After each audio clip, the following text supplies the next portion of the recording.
Big boss season 8లో ఆఖరి mega chief అవ్వటం కోసం మెగా చీఫ్ రేస్ని అయితే స్టార్ట్ చేశారు బిగ్ బాస్. అందులో భాగంగా మొదటి టాస్క్గా పట్టు వదలని విక్రమార్కుడు అంటూ బిగ్ బాస్ అయితే ఒక టాస్క్ని ఇంట్రడ్యూస్ చేస్తారు హౌస్లో. ఇందులో హౌస్ మేట్స్ అందరూ కూడా ఒక రంగు ప్లాట్ఫామ్పై నించొని తాడు చేతితో పట్టుకొని దానిపై నించోవలసి ఉంటుంది.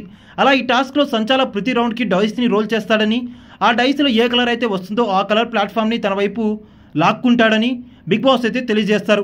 అలా లాగేటప్పుడు ఆ ప్లాట్ఫామ్పై ఉన్న వాళ్ళు కింద కాలు పెట్టకుండా వేరే ప్లాట్ఫామ్లోకి మారుతూ ఉండాలని, అందరికంటే చివరిగా ఎవరైతే ముగిస్తారో వాళ్ళే ఈ టాస్క్లో విజేతలని, వాళ్ళకి 50 పాయింట్లు లభిస్తాయని తెలియజేస్తారు. అలా 4th, 3rd, 2nd, 1st ఎవరైతే కాళ్ళు కింద పడతారో వాళ్ళకి 40, 30, 20, 10 పాయింట్లు వస్తాయని బిగ్ బాస్ అయితే తెలియజేస్తారు.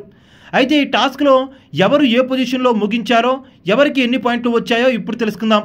అందరికంటే మొదటిగా కింద కాలు పెట్టిన విష్ణుప్రియ 10 పాయింట్లను సొంతం చేసుకుంది.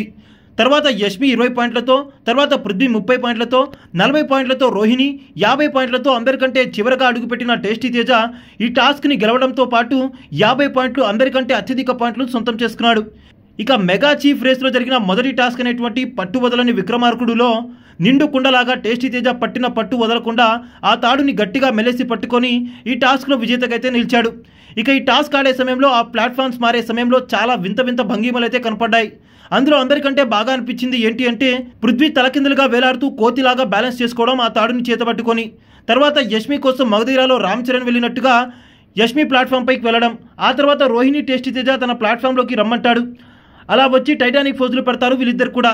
మొత్తానికి టాస్క్ చాలా ఇంట్రెస్టింగ్గా, చాలా ఫన్నీగా, చాలా మంచి ఎంటర్టైన్మెంట్ ఇచ్చిందని చెప్పవచ్చు బిగ్ బాస్ హౌస్లో ఇవాల్టి ఎపిసోడ్లో. ఈ టాస్క్లో టేస్టీ తేజ గెలవడంపై మీ అభిప్రాయం ఏంటి? ఈ టాస్క్ మీకు ఎలా అనిపించింది? టేస్టీ తేజ ఈ వారం మెగా చీఫ్ అయ్యే అవకాశం ఉందని మీరు అనుకుంటున్నారా? వీటిపై కామెంట్ చేసేయండి.